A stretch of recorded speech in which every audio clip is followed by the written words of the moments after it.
Hey everybody, I hope you guys have been doing great out there. And today I want to take a look at something which is new to me, but it's been on the market now for a few years. What is it? It's a film emulator. Oh, really? Another one? Yes, another one, but this one's different and there's a reason why it's great, and I think it actually may come to set the standard for film emulation. So that's pretty big praise coming from me. Let's go check this out.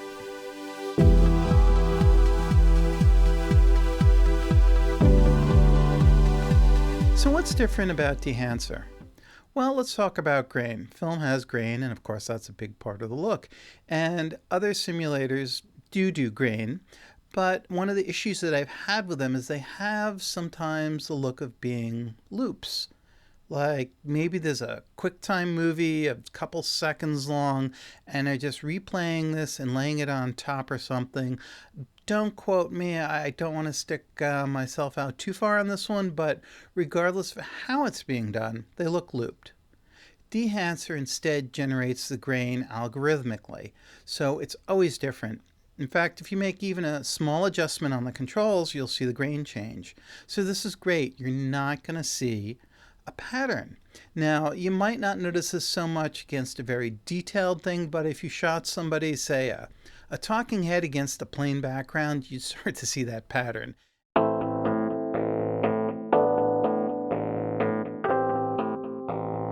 Another characteristic of film is halation.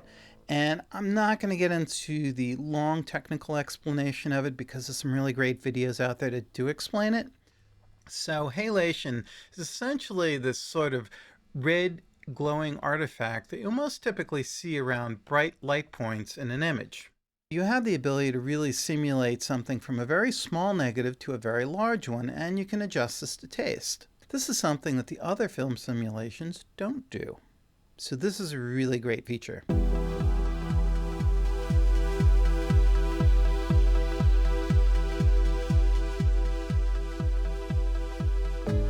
So I have a bunch of regular nodes here to kind of get this image into where I want it to go. And I did a little in the sky, a little on the sides, whatever, that really doesn't matter. And I've got this here. So let's just enable bloom and let's see what it is. Well, I've got it turned on. Let me turn it off.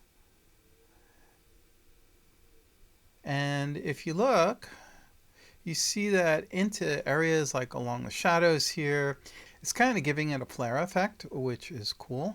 That's something else that film does because of how light interacts with it on the physical level.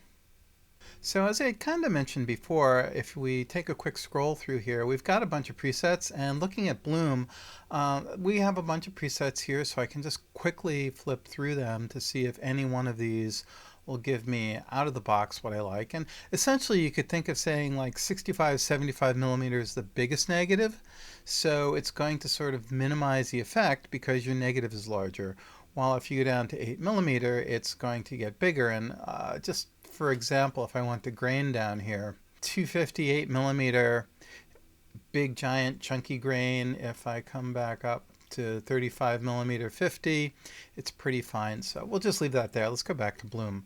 If you wanted to get a little fancier with this, all these presets have a custom option, and you can come in here and, as in previous versions of Dehancer, this is what you initially saw. So now you have the option to get back to all of these controls and play around with them to your heart's content to dial in a look that's appropriate for what you're looking for.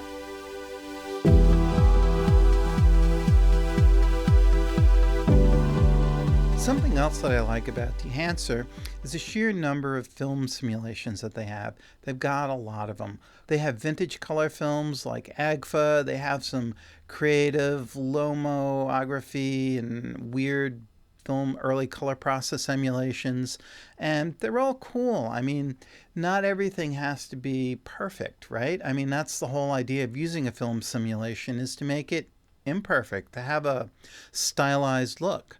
For example, they have Ektachrome 100, which I shot a ton of. Now, I need to fairly say that I don't know if it's necessarily a perfectly technically accurate profile of Ektachrome. But does it capture the essence of it? Yes. And I think that's what we're going for here, is what is the essence of this? What do you remember? What gives you the sense of style of these old films? And I think some of them come pretty close.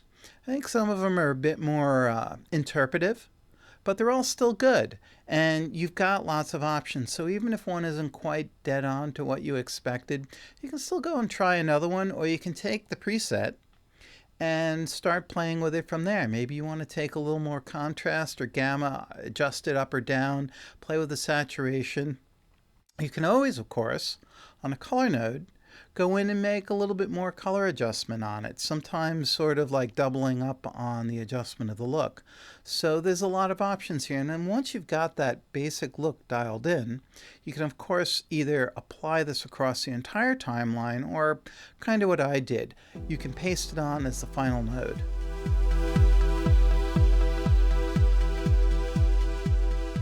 So let's check out a project that I actually worked on. Now, this video was originally shot, in bits and pieces about 10 years ago. And you'd be like, why dig this up? Well, there were some things I really liked about it. It was a great idea, but there were some things I absolutely hated about it. And I wound up and I basically reshot about half the shots in it. And this, of course, created the problem. How do you blend this together? The original cameras that were used to shoot this, it was like a Canon 60D, I think. It was a while ago. There could have been a couple other cameras that were involved with shooting pieces of it.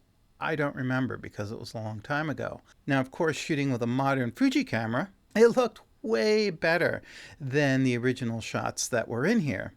So I had to figure out a way to blend these together. And that's where Dehancer really brought this project together, because it allowed me to much more easily take down the modern shots, to soften them up a little bit, to add grain and color tone that became very consistent with the older footage. Dehancer really helped me pull the look of these clips together.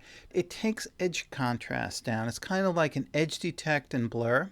So it softens micro contrast out a bit.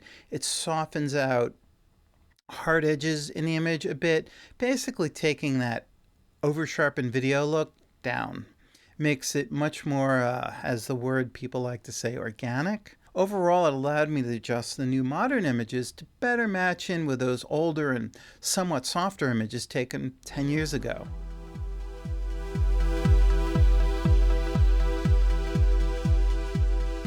You should think of Dehancer sort of as a LUT. It needs to generally be applied as probably the last node in your image chain. Now, there were a few times that I'd actually go on the Dehancer node and do like a little minus green or a final little bit of adjustment, but a lot of these adjustments you can also do within the Dehancer plugin. It's just a matter of what works best for you.